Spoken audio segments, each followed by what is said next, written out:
She was standing at the altar in $60,000 worth of silk. 200 people watching.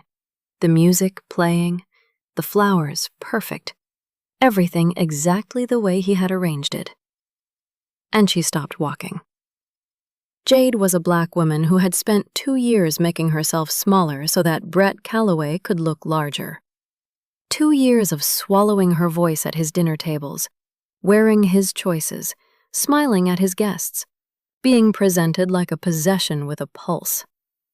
And on the morning of her own wedding, inside the most beautiful church in Chicago, she looked at the man waiting for her at the altar and felt nothing but the weight of a life that had never belonged to her.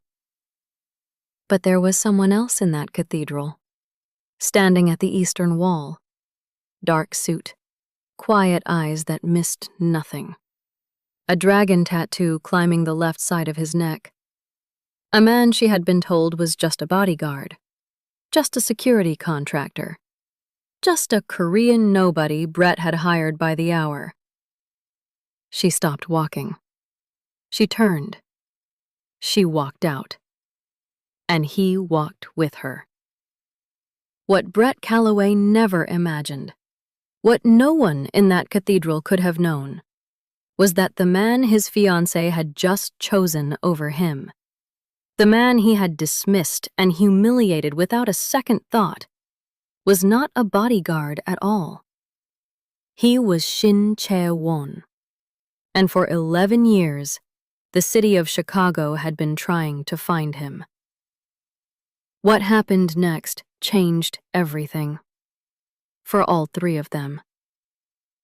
Before starting the story, comment down below where you are watching from and what time it is there. If stories of karma, love, and hidden truths move you, leave a like, be sure to subscribe to the channel, and click Join to become a member and help our channel. She had said yes to the wrong man for 2 years. 2 years of swallowing her words at dinner tables full of people who never once asked her opinion. 2 years of wearing the right dress, the right smile, the right silence. 2 years of being Brett Calloway's most polished possession, displayed, admired, and never truly seen. And on the morning of her own wedding, standing in the marble sacristy of St. Carmine Cathedral in Chicago, wrapped in $60,000 worth of Italian silk, Jade Ellison looked into the mirror and could not recognize the woman staring back at her. The dress was perfect. Brett had chosen it, naturally. Brett chose everything: the venue, the flowers, the guest list, the photographer, the band, the menu. He had presented each decision to her like a gift, and she had learned, slowly and then all at once, that his gifts were never really gifts. They were arrangements. And she was the last arrangement on the list. Carla appeared in the doorway, holding the cathedral train with careful hands, her eyes carrying everything she had been too loyal to say out loud for months. 8 minutes, she said. That was all that was left between Jade and the rest of her life. Jade nodded. She straightened her back. She walked. The cathedral was full. 200 people rose to their feet as the doors opened and the music swelled, and for a moment, just a moment, the scene was exactly what it was supposed to be. Sunlight through stained glass, white roses on every pew. Brett standing at the altar in his navy suit, that smile she had once found charming and now recognized as a performance he had rehearsed so many times he no longer knew it was one. She counted her steps. 10 steps in, her eyes moved, the way eyes sometimes move without permission, toward the side of the cathedral, toward the tall figure standing just inside the stone doorway on the eastern wall, positioned with the quiet authority of someone who was never truly just standing anywhere. Dark suit, broad shoulders, eyes that did not watch the room the way a security guard watches a room. They watched it the way someone watches a game they already know the outcome of. And on his neck, visible even from 30 feet away, the edge of a dark tattoo, a dragon's tail curling toward his jaw, deliberate and unmistakable. She had noticed him before she had a name for him. 3 weeks earlier, Brett had announced a new security arrangement. A private firm, discreet, professional. He had been vague about the reasons, something about business tensions, competitive pressures, the kind of language Brett used when he did not want to explain himself. She had not pressed. She never pressed. But the man had been there, always at the correct distance, always quiet, always watching the room instead of participating in it. He had held a car door for her once and said nothing, and she had thanked him, and he had given her a slight nod that somehow communicated more than most conversations she had in a week. She had told herself it meant nothing. She had told herself many things.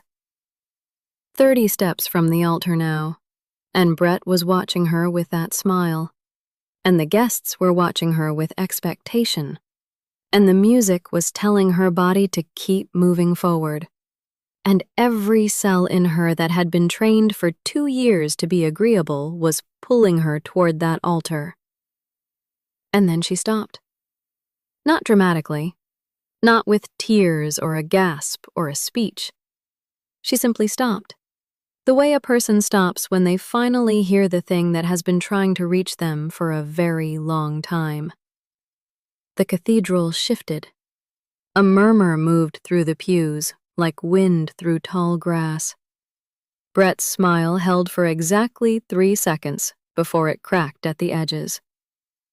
Jade did not look at him. She looked at the door, at the light outside, at the man standing at the edge of it, who was the only person in that building who was not asking her to be anything at all. And she walked toward it. The stone steps of St. Carmine Cathedral were cold beneath her heels. She had not noticed the air until she was standing in it. That particular Chicago air in the early afternoon, carrying the smell of the lake from 4 blocks east, clean and indifferent to the chaos she had just left behind her. The city did not care that she had just walked out of her own wedding. The traffic moved. A cab turned the corner. Somewhere above her, pigeons shifted on the cathedral's stone ledge and resettled, unbothered. She stood at the top of the steps and breathed. Behind her, she could hear Brett's voice cutting through the murmur of the crowd inside. Not words yet, just the tone of it. That particular register he used when something had not gone according to his plan. She had spent 2 years learning the architecture of his moods by sound alone. The way people who live near fault lines learn to read the ground before it moves.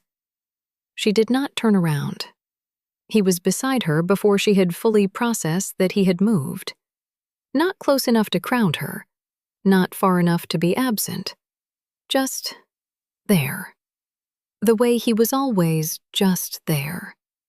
A solid, quiet presence at her right side, 2 steps down on the staircase so that their eyes were nearly level, and she could see clearly what she had only glimpsed from 30 feet away inside the cathedral. The dragon tattoo climbed the full left side of his neck, black ink against his skin. The detail so precise it looked less like decoration and more like something that had grown there over a long time, earned rather than chosen. His jaw was set. His eyes were on the street below, scanning, always scanning. But she understood instinctively that he was entirely aware of her. "You are going to lose your job over this," she said. She did not know why that was the first thing she said. Perhaps because it was the most practical thing, and practical was what she reached for when everything emotional was too large to hold at once. The corner of his mouth moved. Not quite a smile. Something more restrained than that, and somehow more genuine because of it. "No," he said. "I won't." She looked at him for a moment. There was something underneath those 2 words that she didn't have the language for yet. A weight to them that didn't belong to a man who worked for a private security firm on an hourly contract. But the afternoon was already full of things she didn't have language for, so she let it sit. The cathedral doors opened behind them. Brett appeared at the top of the steps. He had straightened his tie. That was the detail she noticed first, that in whatever 30 seconds had passed, he had straightened his tie. Because Brett Calloway's first response to losing control of a situation was always to adjust something on his surface. She had seen him do it in boardrooms, at family dinners, during arguments at 11 o'clock at night when the only audience was her and the kitchen walls. "Jade," he said. Her name in his mouth sounded like a command dressed as a plea. She turned around. She owed him that much, to look at him directly. To not be the kind of person who disappeared without a face. He looked, for the first time in 2 years, like he didn't know what to say next. The script had run out. She had gone off the arrangement, and Brett had no facility for improvisation, only for control. And control required cooperation. And she had just made her cooperation unavailable to him, permanently. "We can talk about this," he said. "Whatever you're feeling right now, we can fix it. Come back inside." She considered him. The navy suit, the perfect hair, the smile that had not fully returned because there was no audience left to perform it for. Only her. And she had stopped being an audience the moment she stopped walking toward him. "There is nothing to fix," she said. "Because nothing broke. I just finally saw it clearly."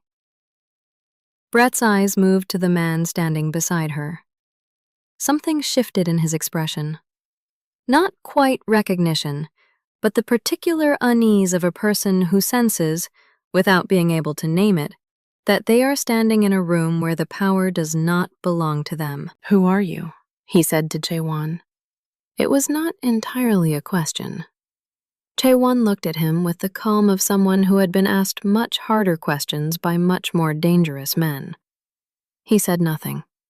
And somehow, that was the most complete answer Brett Calloway had ever received. The days that followed happened the way significant things often do.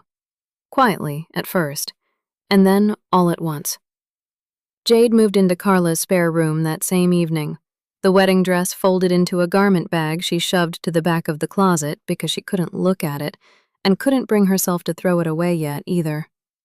She had left with what fit into 2 suitcases and her portfolio hard drive, which told her something about which 2 years of her life had actually belonged to her and which had belonged to Brett's arrangements. Carla made tea and did not say "I told you so," which was the most generous thing one person can do for another. And they sat at the kitchen table until past midnight talking about everything except the obvious, which was that Jade had no clear picture of what came next. She had clients, a handful, carefully cultivated, though fewer than she would have had if Brett hadn't spent 2 years subtly redirecting her energy toward his world and away from building her own.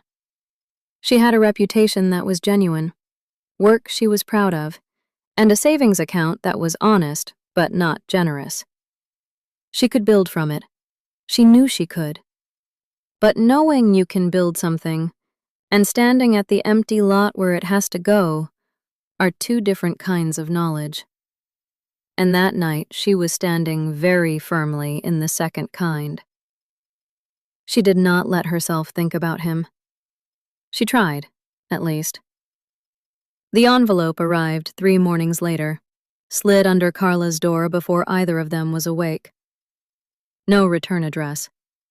The letterhead inside read, Shin Holdings, LLC, in clean, minimal type. And beneath it was a project brief for a penthouse redesign in the West Loop. Full creative authority. Generous timeline. A budget that made Jade read the number twice and then set the paper down and pick it up again. The contact name on the brief was listed simply as J. Shin. She sat with it for a long time at the kitchen table, the morning light coming in at a low angle across the paper. And she thought about what it meant that he knew where she was. She thought about what it meant that he had found her portfolio. She thought about the way he had stood on those cathedral steps and said, "I won't," with a certainty that had nothing to do with the security firm whose uniform he had been wearing. She called the number on the brief. He answered on the second ring, and she could tell from the quality of the silence around him that he was somewhere large and quiet, a space that absorbed sound rather than reflecting it. "I have some questions," she said. "Ask them," he said. "Is this charity?" "No. You'll earn every dollar. I've seen your work. You understand space in a way most people who call themselves designers don't." She was quiet for a moment. "How did you see my work?" "I pay attention." "To me specifically?" He did not answer immediately, and the pause itself was an answer of a kind. Not evasive, just careful. The response of a man who had learned that precision matters more than speed. "To things that are worth paying attention to," he said, finally. She took the project. The penthouse was on the 14th floor, floor-to-ceiling windows on 3 sides, completely gutted and waiting. The first morning she walked through it with her measuring tape and her notebook, he was already there. Not hovering, not directing, simply present in the way he was always present, standing near the eastern windows with a coffee in each hand, one of which he extended to her without a word as she came through the door. She took it. She drank. It was exactly right. The temperature, the ratio, everything. She stopped walking. "How do you know how I take my coffee?" she said. He looked at her with those dark, steady eyes that processed everything and revealed only what they chose to. "I noticed," he said. "You noticed. At the gala, 4 months ago. You put your cup down after the first sip and didn't touch it again. Too sweet. The next event, you took it black and finished it in under a minute. I calibrated from there." She stared at him. "You have been watching me for 4 months?" He considered this with the seriousness she was beginning to understand he applied to everything. "Observing," he said. "There is a difference." She should have found it unsettling. She catalogued the reasons it should have unsettled her and then noticed, with a kind of exasperated clarity, that what she actually felt was something closer to being seen for the first time in longer than she could easily calculate. They worked. Or rather, she worked and he stayed. And over the following weeks, the penthouse began to take shape, room by room, while something else entirely took shape in the space between them, slowly, seriously, without performance or arrangement, the way things grow when nobody is managing them. She chose deep moss green for the bedroom wall. He asked her why. "Because a bedroom should feel like rest, not like a statement," she said. "People forget that. They design for the photograph instead of for the person who has to sleep there." He was quiet for a long moment, looking at the swatch against the wall. "No one has ever said that to me about a room," he said, and there was something underneath it that she was beginning to learn to hear. That particular register in his voice when something reached him in a place he did not ordinarily allow access to. "Who usually designs your spaces?" she asked. "People who know what I can afford," he said, "not what I need." She turned to look at him directly. "And what do you need?" He looked back at her. The dragon on his neck. The steady eyes, the stillness of a man who had survived things she didn't know yet and carried them without drama. "Quiet," he said simply. "I have needed quiet for a very long time." That night, she lay in Carla's spare room and stared at the ceiling and understood, with the particular clarity that arrives only in the dark, that she was in serious trouble. Not the dangerous kind, the irreversible kind. It was Brett who broke the quiet first, the way Brett always broke things, with the confidence of a man who had never genuinely faced a consequence he couldn't negotiate his way around. He called her on a Tuesday evening, and she almost didn't answer. And then she did, because she had never fully learned the particular discipline of letting his name on a screen mean nothing to her. Not yet. That would come later. That evening, it still meant something, even if what it meant had changed entirely. His voice was different. Not the controlled, performative warmth she knew. Not the boardroom register he used when he wanted something wrapped in the appearance of reasonableness.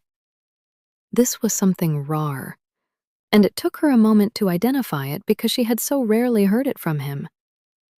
It was fear, dressed hurriedly in the clothes of concern. "There is something you need to know about that man," he said. "The one from the cathedral. The Korean." She said nothing.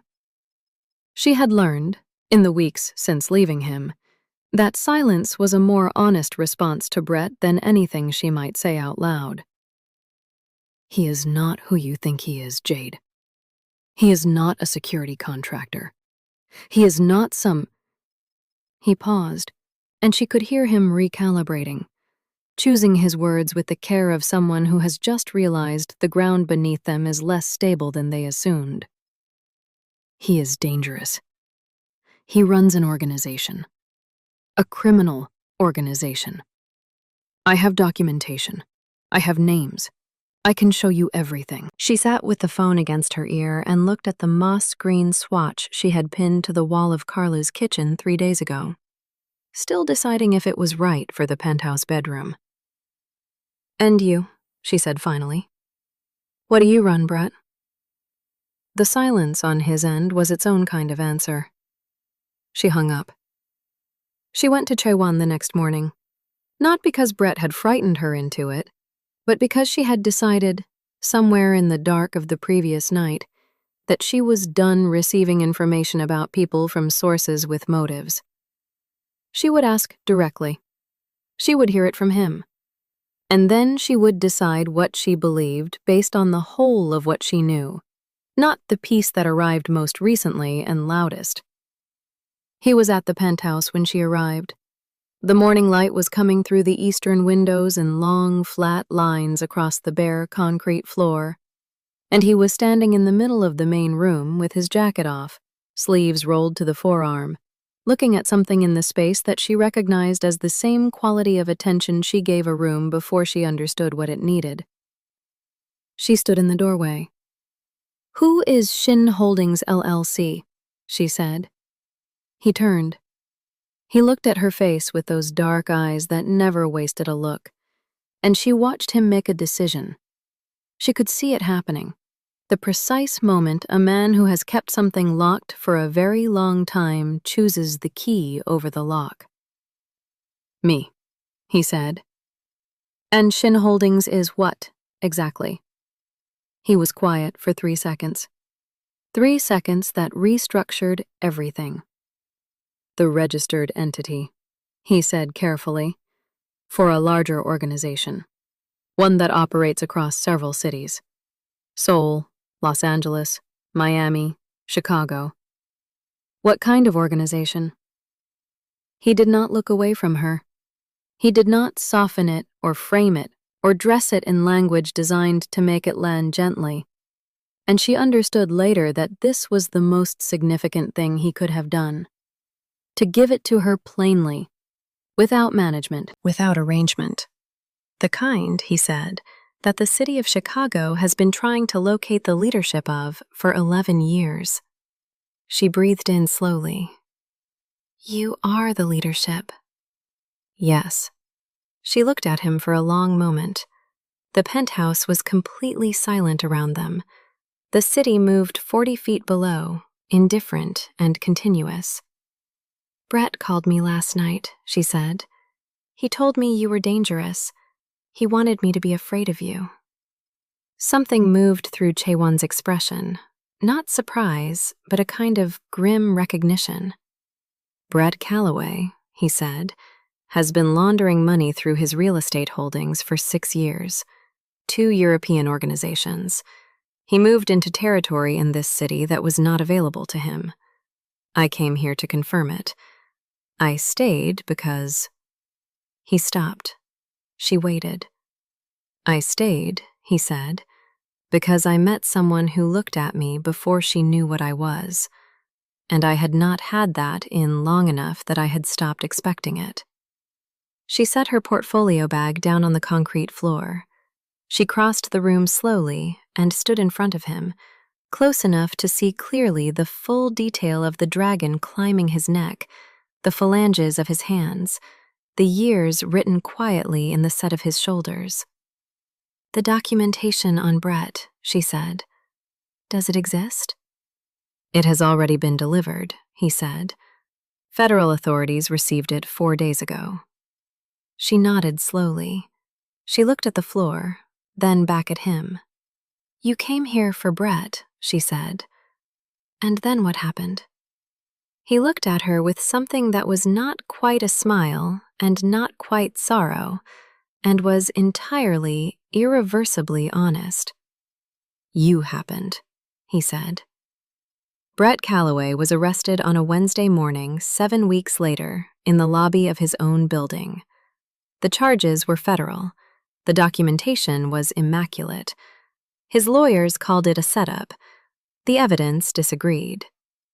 Jade heard about it from Carla, who sent her a news alert at 7:43 in the morning with no message attached, just 3 punctuation marks that communicated everything necessary. She was standing in her own studio when she read it. Ellison's studio, on the 2nd floor of a building in the West Loop. The walls painted deep moss green, plants on every surface, light coming in clean through the tall windows she had specifically negotiated into the lease. The penthouse project had paid for the first year in full. The referrals from that project had filled the second. She had built it room by room, decision by decision, the way she had always known she could, from the honest lot, with no arrangement she hadn't made herself. That afternoon he appeared in the doorway. No jacket, no security detail visible, though she knew by now that visible and present were different categories in his world. A paper bag in his hand from the small Korean place 4 blocks over, the one with the handwritten menu and the kimchi that had made her close her eyes the first time she tasted it. I thought you might be forgetting to eat, he said. She looked up from her drafting table. You still pay attention, she said. His eyes moved around the studio, the green walls, the plants, the light, the space that was entirely and completely hers. And something in his face settled into an expression she had learned to read over months of careful observation. The expression he wore when he encountered something that reached him in the place he did not ordinarily allow access to. You built something real, he said quietly. I had a good reason to, she said.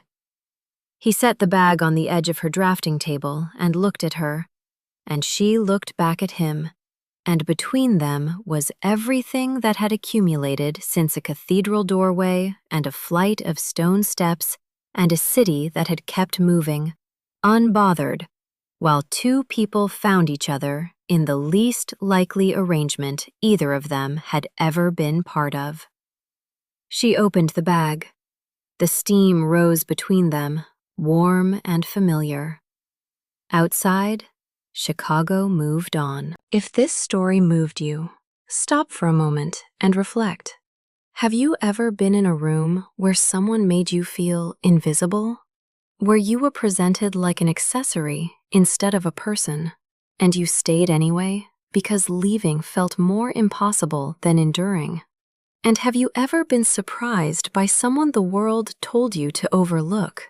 Someone quiet, someone underestimated, someone written off before they were ever truly seen, who turned out to be the realest person in the room? Jade didn't find courage because everything was safe. She found it because staying had become more dangerous than leaving. And Chaewon didn't reveal himself because it was easy. He did it because, for the first time in longer than he could remember, someone was worth the truth. Tell us your experiences and feelings in the comments. We read them all. And if you believe in stories about courage, hidden truth, and the freedom of choosing yourself, leave a like, be sure to subscribe to the channel, and click Join to become a part of our community and help the channel.